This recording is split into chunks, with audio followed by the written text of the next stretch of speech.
Good day and welcome to Lifestyle Show. My name is Arthur Mafokate and today I'm chilling with Don Dada. Ladies and gentlemen, let's put our hands together for Don Dada. Finally! Yes, sir. Couldn't wait for this. How are you, my brother? I'm well. How are you doing? Thank you for having me. I'm cool. Vibes. Are you well, though? I'm always well, always pushing, busy, but keeping the circle growing and keeping the wheel rolling. You know, I'm too controversial. Yeah. I grew up on Reggae music. I'm sure you didn't even know that. No, but I I'm didn't. sure I did hint it to you that I love Reggae. Yeah. I love reggae. I love hip hop. Yeah. And, I remember trying to find a name for myself. Mm-hmm. And Don Dada was one of the names. Oh, and wow. it was too scary to adopt that name. Okay. Why did you adopt that name? It fitted me perfectly. I started my career pretty young, so my first professional release was at the age of 13, but a little bit before that I had started with battle rap and all of these things. I didn't have a rap name or a monka at the time. It was just my government name, Menelik Gibbons. So the one day we were watching a movie, it's called Belly. And in it, there's a guy called Louis Rankin, and there's a scene where the FBI, they infiltrate his mansion, and he screams out, "Me are the original Jamaican Don Dada." And the people I was watching... But did you understand what's the Don Dada? Of course, yeah. It's the father, it's the boss of bosses, the godfather, the father of the bosses. Like King Arthur. 100%. I like that. That's why, at that point, I wanted to call myself and I said, this is too heavy. Yeah. And when I first met you and you said Don Dada, I said, this guy is brave. Yeah. Look, it's the way I used to battle rap and the way I used to approach the situations. They were like, you're fearless, you're the boss of bosses. And so that's how I adopted the name. And funny enough, with the passing of Louis Rankin, we're in touch with the family, and I did a tribute that was played at his memorial service in Canada. And I was talking to his brother, and he says, Louis was the original Jamaican Don Dada, but Louis are gone now. So now you are the original South Africa Don Dada. So it's crazy how the name got passed to me. You felt like it was a blessing. Yeah. So it's something that I can't leave. It's more than a name now. It's something that's been passed down. I'm carrying a legacy of the Don Dada. And then, of course, my real name is also powerful, so at times I alternate between the two. Which one do you prefer? Older I get, I like the real name. And you know why I started with the Don Dada factor? Yeah. Because like I said, I felt you were brave. Mm-hmm. And now the question I had then when I met you and you said Don Dada, I asked myself, why was I scared? Would I have coped? Yeah. Are you coping with such a brand name? Of course. Because it's too heavy. Not for me. It fits just right, actually. It's prophecy for me. In fact, when I go to Jamaica, they don't just call me Don Dada, they call me Prophet Don Dada. Because I was going to say that the people that understands that meaning look at you and say, does he even really fit to be called a Don Dada? Of course. Yeah. So when they see me... Didn't you ever get people trying to challenge? Question. Yeah. Nah, never.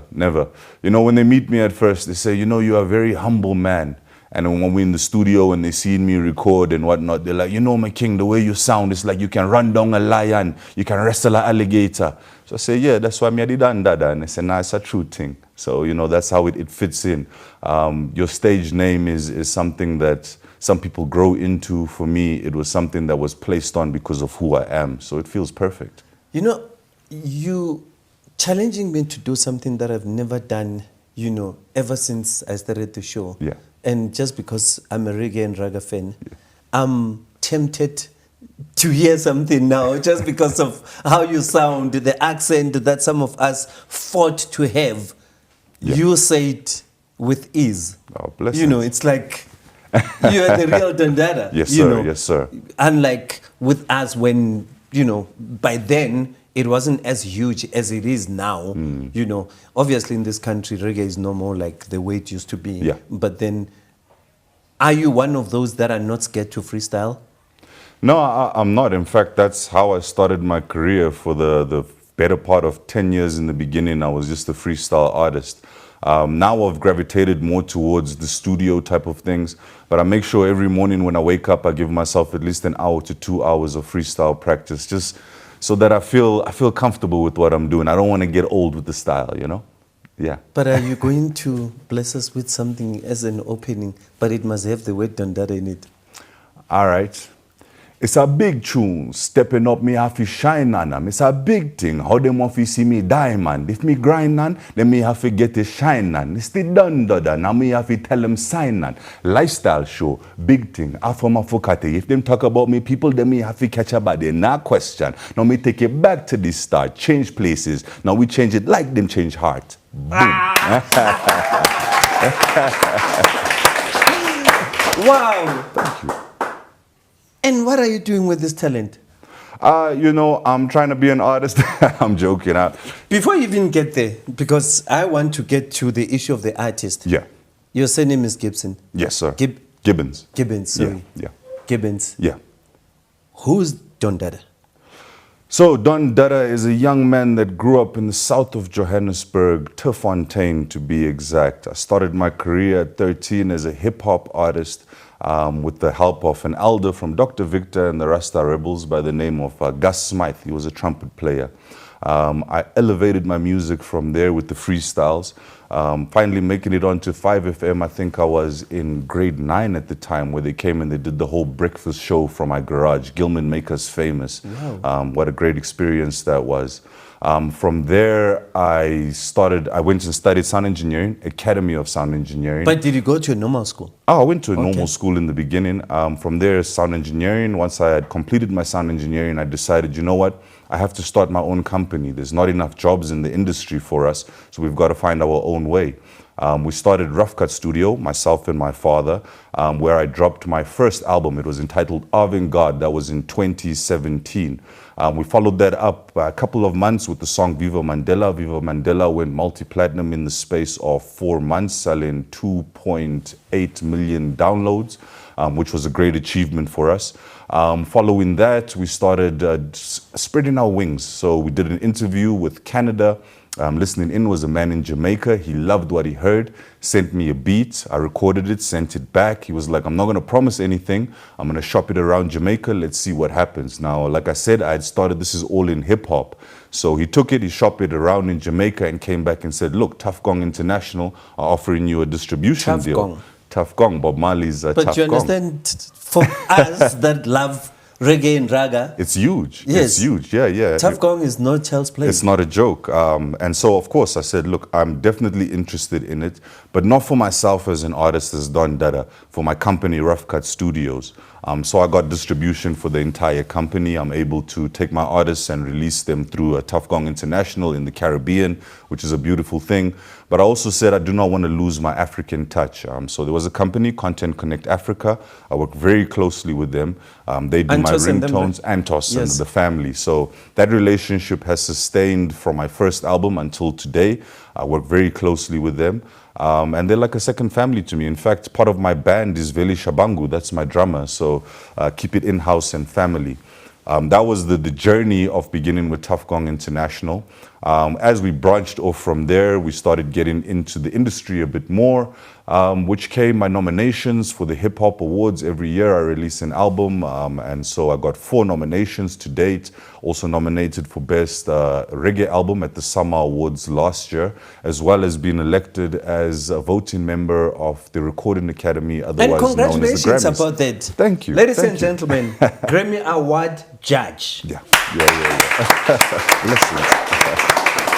For me, that's a big achievement for South Africa. Yeah. Because it's not easy. No, it's not. It's not easy. Yeah. And we all understand that Grammys are not like, what we would call manga business, backdoor stuff. Yeah. It's a lot of judges that get involved. Of course. And how has the experience been? It's been a crazy experience. I oversee 6 categories. 6? Yeah. Not just one? Not just one. So it's 6, and it's a crazy thing because, we're talking about the Grammys. So, for example, when you're doing Album of the Year, how many people are submitting for that? That's over 1,000 people submitting. You're looking at 1,000 albums. You've got to listen to 1,000 albums, go through each one, critique them in your own way and say, what's making this better than the next? You need substance when you're voting for a person. So it was quite an experience.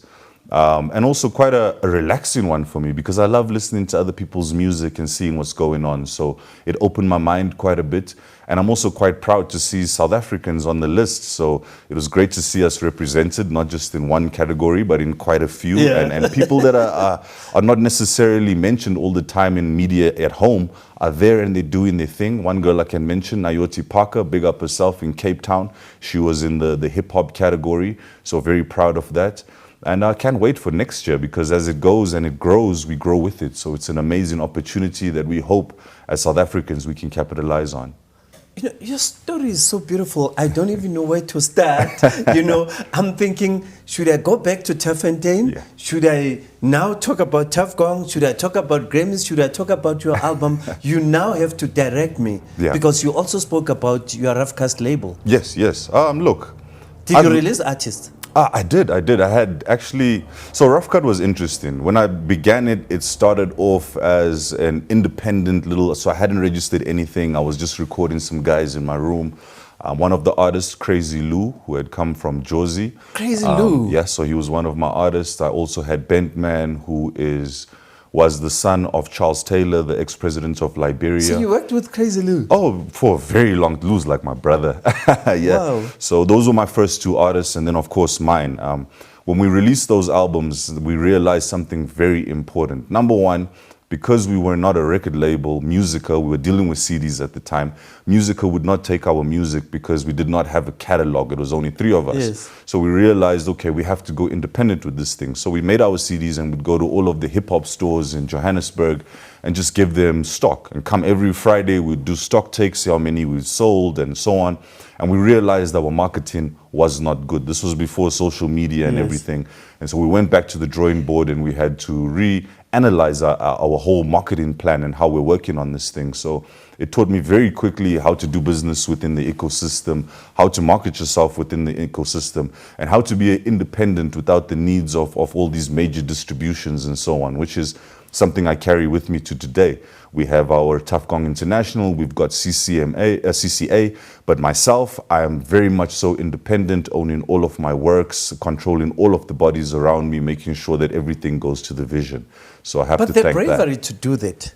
And why I'm saying the bravery, because in this country, reggae is no more what it used to be. Yeah. And you still continue to do it. Of course, of course. Do you infuse a lot of hip-hop? What's dominating between the two in your sound? I don't think either dominates. It depends which album you listen to. So what I've started doing is I release a double album, double disc.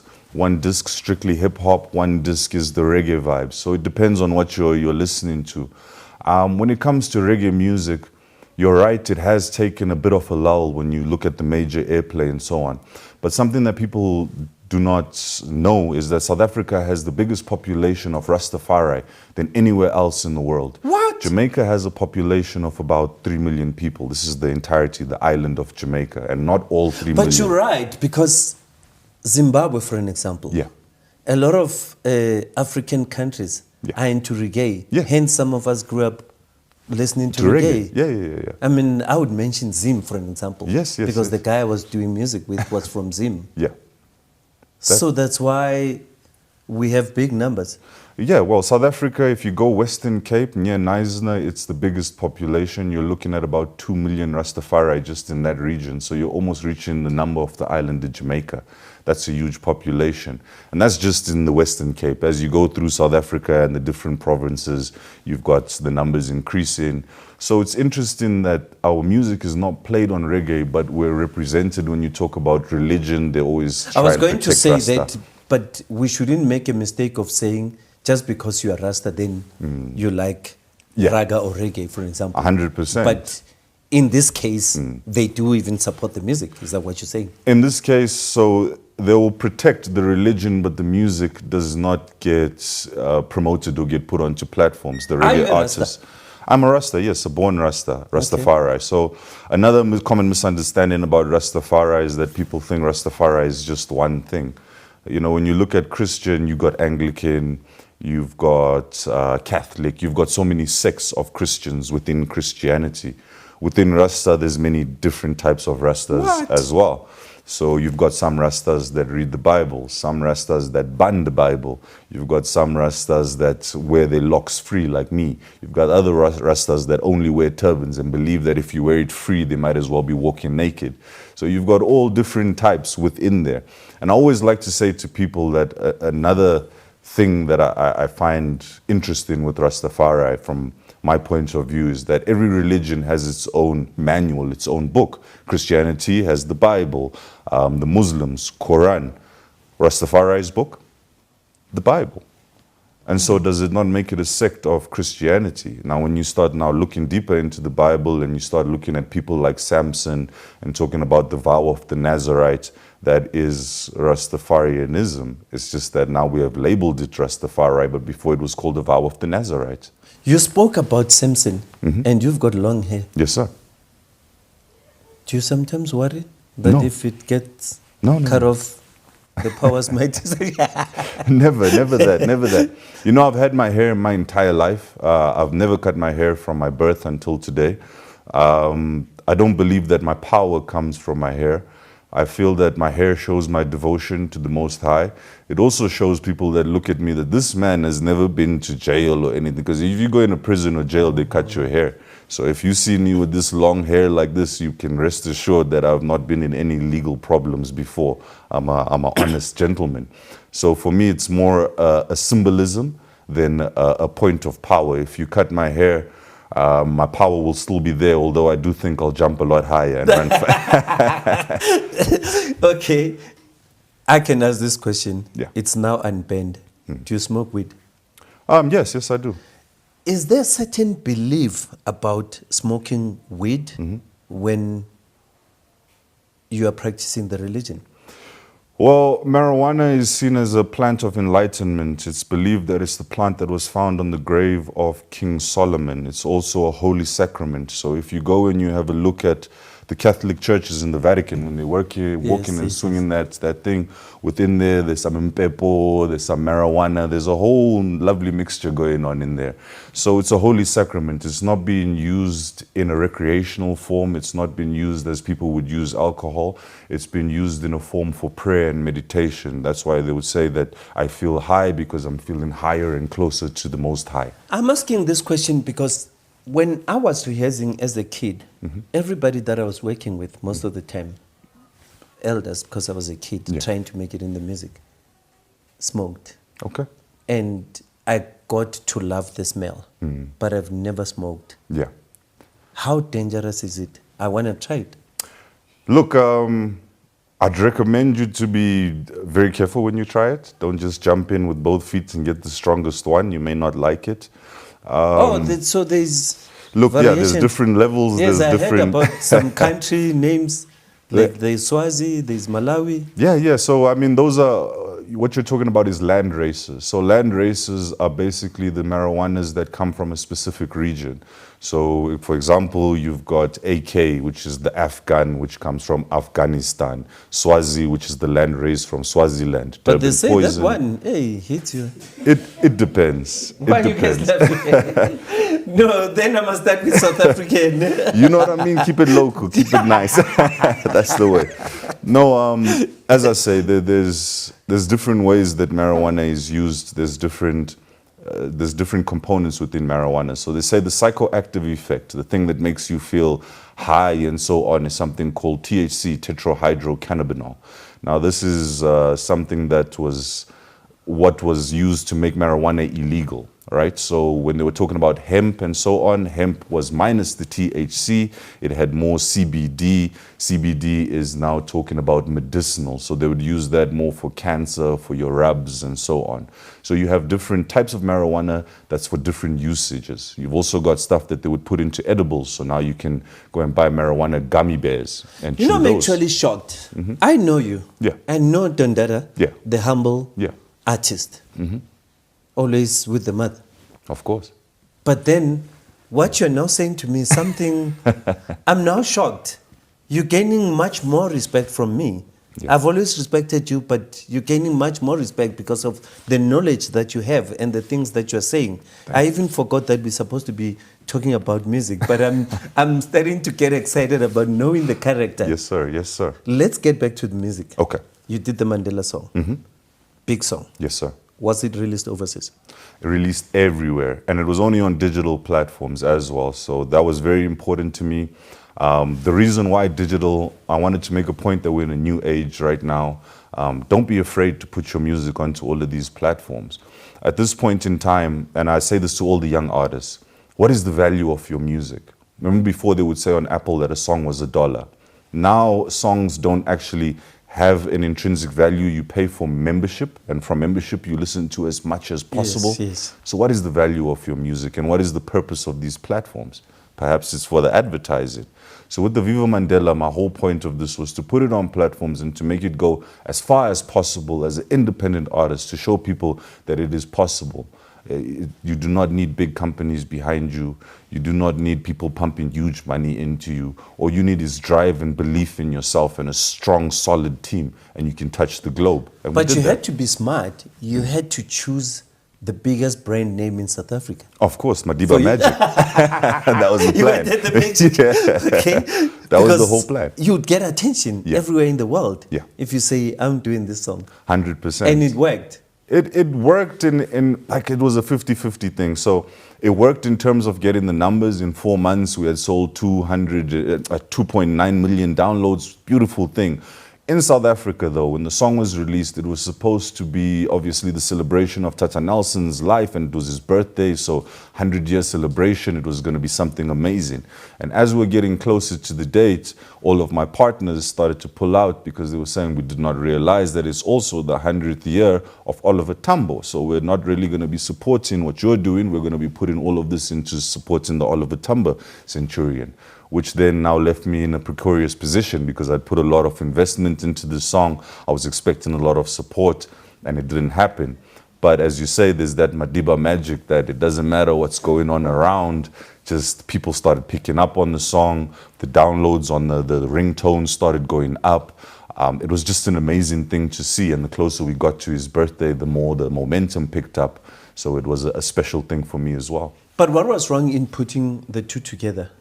The Madiba Magic and the Tambo Magic? Don't ask me. I was willing to do it. I said, I am willing to do it. Look, they were part of ANC together. Their legacies are together. I don't see why they cannot be celebrated together. I guess they just wanted to focus on one and not the other. So, would you say your music is political, though? Political to an extent. If you know, if you grew up in reggae, more especially people like me that listen to it, you know, during the days of apartheid, it was one kind of music that was uplifting, and it gave us hope, because you listen to Bob Marley, Peter Tosh, you know, you would be inspired. The Wailers, you'd be inspired.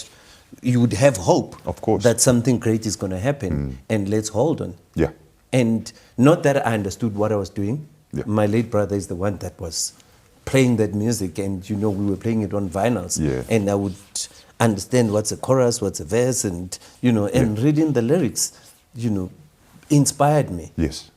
Are you, or did you go through the same? Because I'm sure it was not your decision. It was somebody older in your family.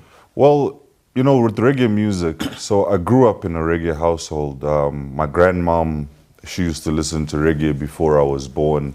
My mom, 7 years before I was born, she met Bob Marley in the streets of Zimbabwe when he came for independence.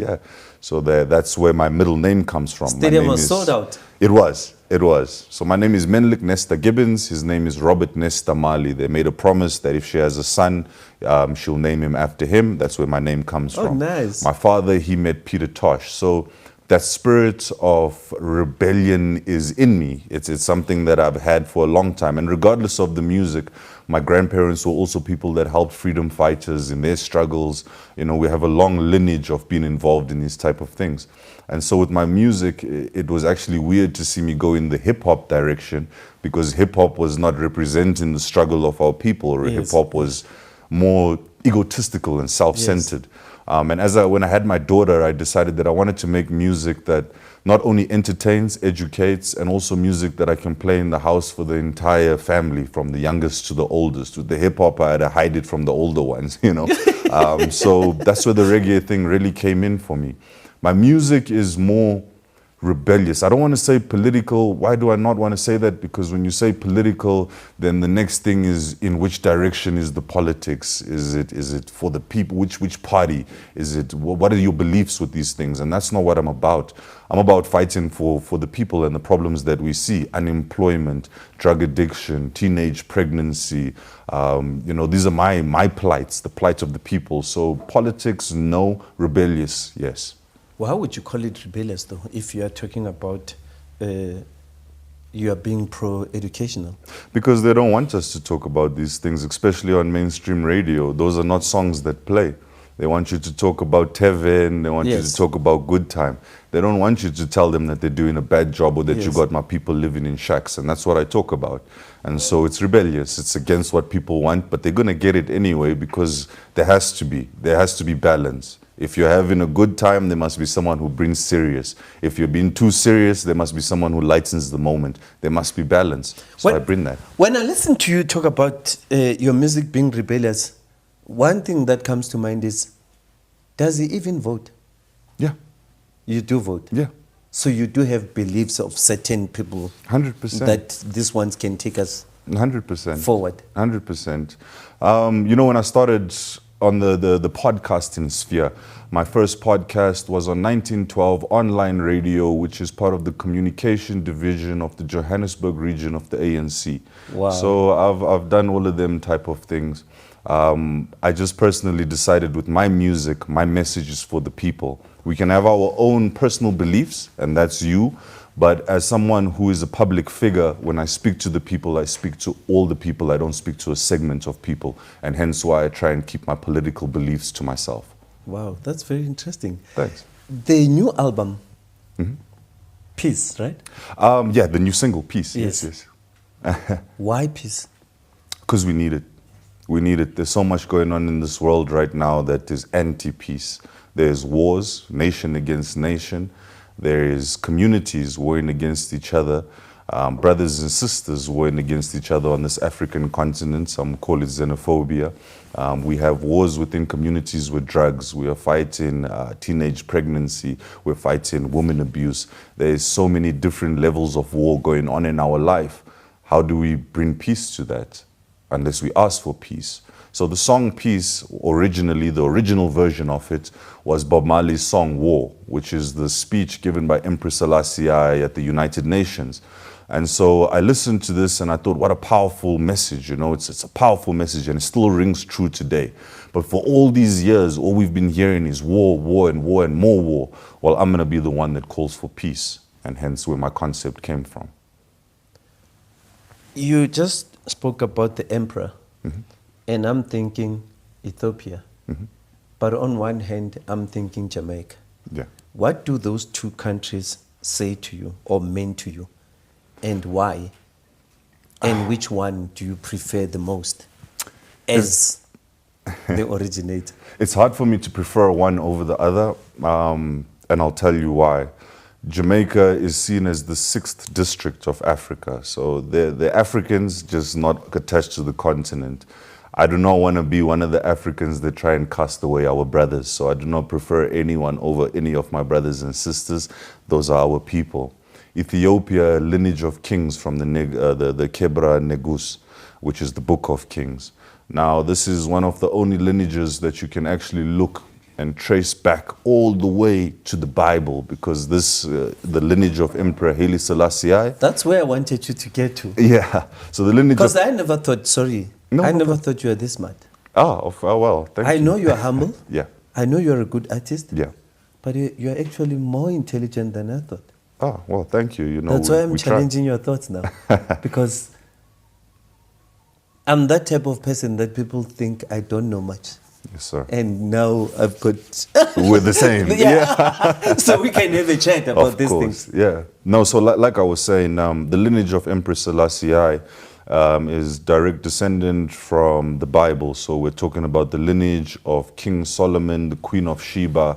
When she had returned to Africa from a meeting with King Solomon, she came with child. They named the child Menelik. Menelik the first is the lineage of Emperor Selassie, which then is my name. My name is Menelik. I was going to say your parents were very smart. 100%. So when my mom met Bob Marley, one of the promises, part of the promises was two things. So number one, The name. the name. Number two, when you leave here, please go and do your research on African history, because he kept asking about Ethiopia and she couldn't answer much. All she knew was that there was a famine. So when she left, she did a research, and I was born 7 years later, and that's how all of that happened. So for me to know the history, it was pretty much mandatory. In fact, when I was 13 years old, my gift from my parents was the Thoughts and Philosophies of Marcus Garvey, a lovely book, which going through it, I began to realize that with Marcus Garvey, he had the Universal Negro League, was it called?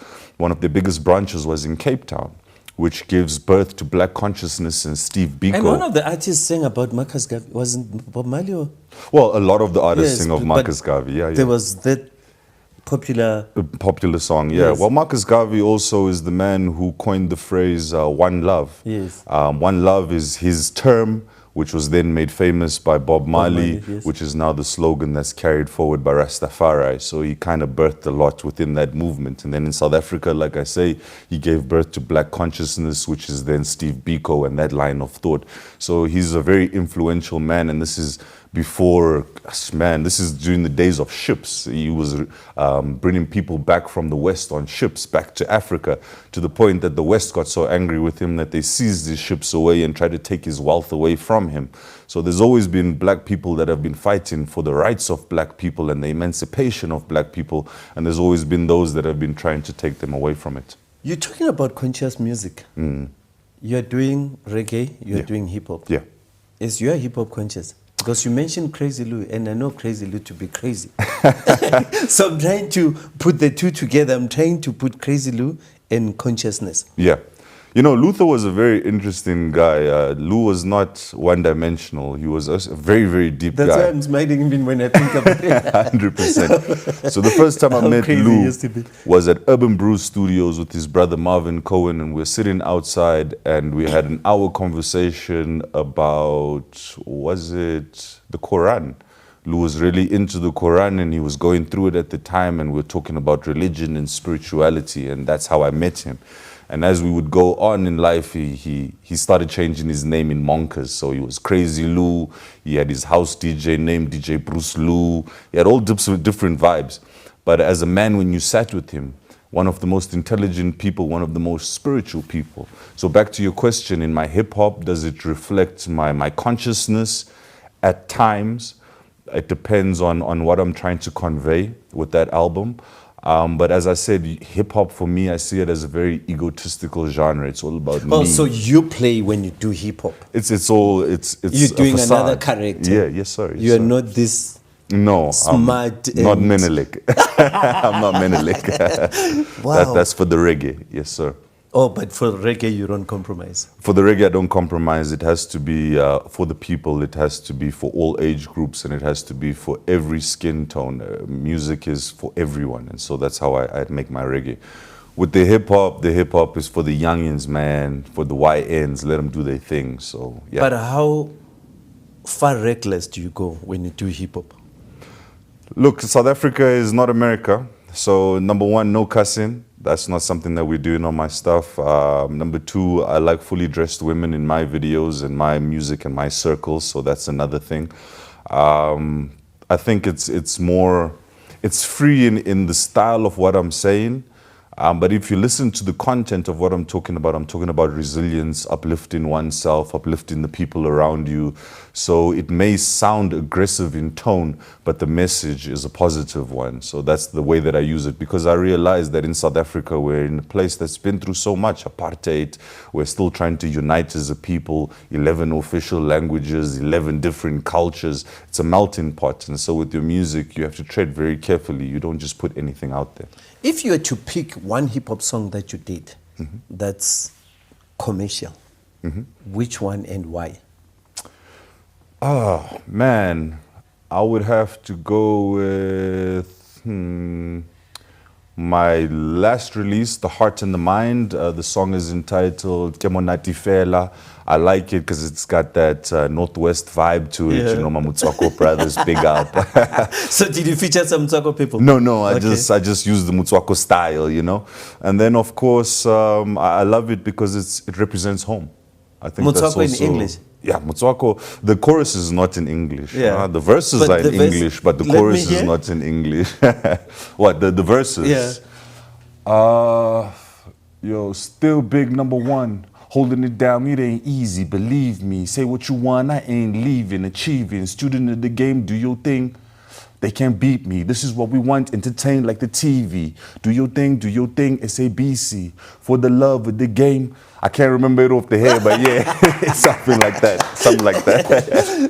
So who's your Mutswako artist? Kuli China? I love Kuli. I mean, Casper is Mutswako as well. Of course, you've got to go back, give respect to Double HP. The whole RuFF movement was fire. I love Northwest. My brother, super producer, Rabs. But let's also give a female a big shout out. Fifi Cooper is a queen. So there's a lot going on out there in the Northwest that I really enjoy. So you are in touch? Yes, sir. Yes, sir. I try my best to be as connected as possible. You have to as a musician. And then how do you survive in this industry though? Because, everybody's an artist now. Yeah, you survive by fighting. You fight for every little position that you can get, promote your music as much as possible.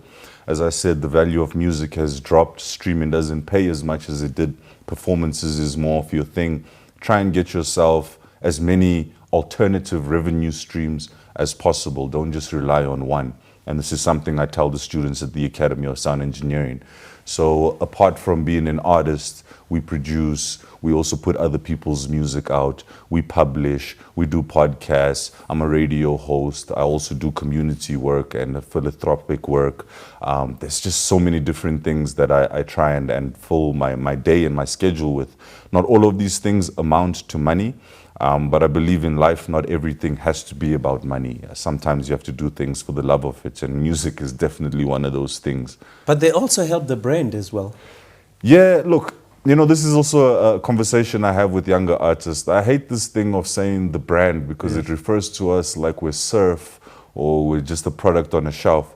People have feelings, and this is the issue that we ran into when we start seeing like Ricky Rick and Zahara and people that struggle from depression. We losing artists because now you are considered a brand, and does a brand have feelings? We don't care how surf feels. These are not brands. These are human. So you are telling talented. me you don't believe in the word brand? I don't. We're extremely Why? talented individuals because God did not make a brand.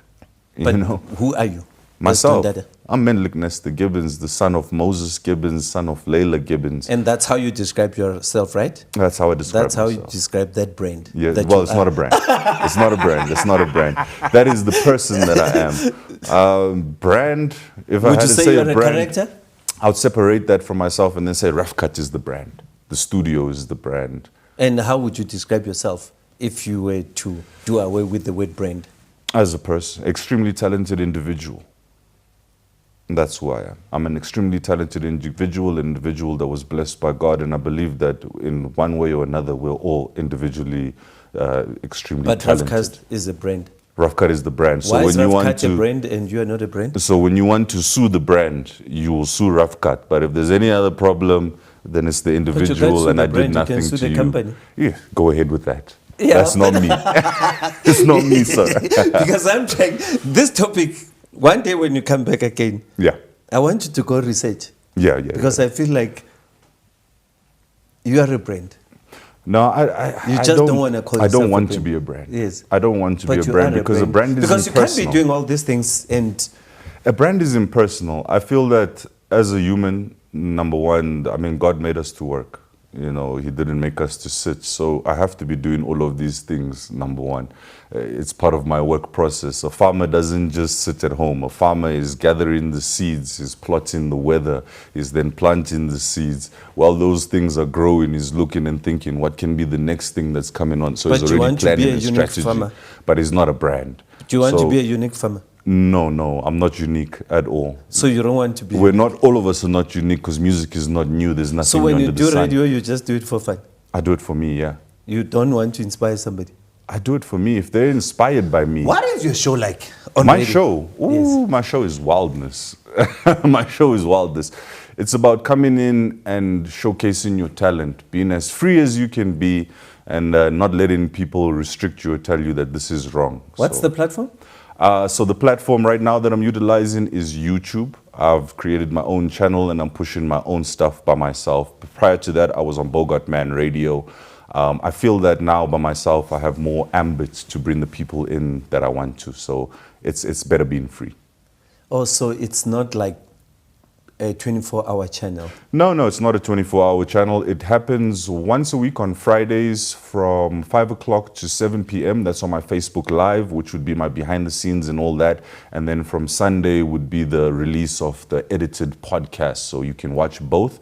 On the live, you can even come in and start putting comments. If you want to ask questions to the guests while they're there, please feel free to do that. And then when Sunday comes, well, it's the whole polished show. So Sunday is the whole fun thing, yeah. Do you then remove the unpolished one? Not necessarily. All I do is I edit in the different camera angles. So on the live, we're using Facebook, so you're going to be on your mobile and so Yes. on. And then we've got all of these cameras, all of the audio, so that's all the editing is for. It's just to put it together and give you a cohesive piece of work. But it's nothing different to what you've seen on Friday. No pieces are cut out. I don't believe in censoring people. They say what they want to say. And I want the people to see who they are, give your personality. So everything is as real as it can be. Yeah, I bring in big hosts. I bring in small ones as well, small little guests that have never had their first interviews. It'll be their first time on my show. I love to give people a chance because I believe that the industry doesn't do that enough. So it's one of those type of shows. What do you plan on achieving with the show? I plan on uncovering a lot of talent in South Africa. That's one of the first things.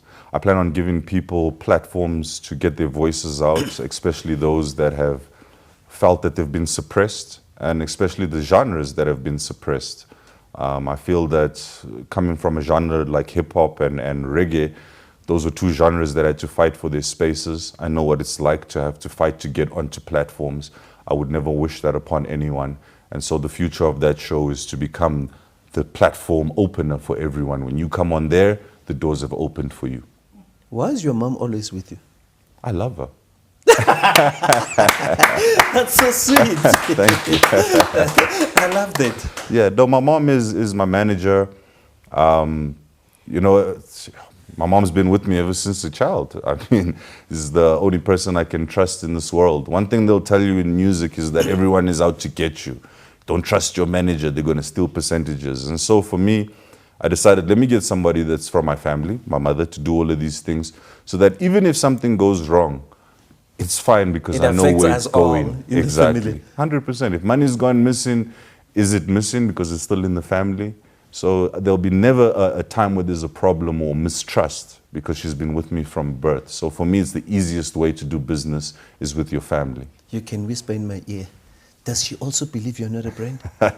My mom is very corporate. She's very corporate. So I want to say she does believe that I'm a brand. We are a brand. We are building brands and systems. Yeah, and that's why I involved her. We need someone who thinks different to me. So, You see? Nah, 100%. He's a brand. Yes. Yeah. No, she's the corporate mind. She's the systems person. She's the one who makes the machine work. I'm perhaps the machine, but she makes the machine work. And the humility, guys. You have You know, to be. when I was told, I think I was ambushed last night that you come into the show. And I said, oh, that's my brother. Don't worry, relax.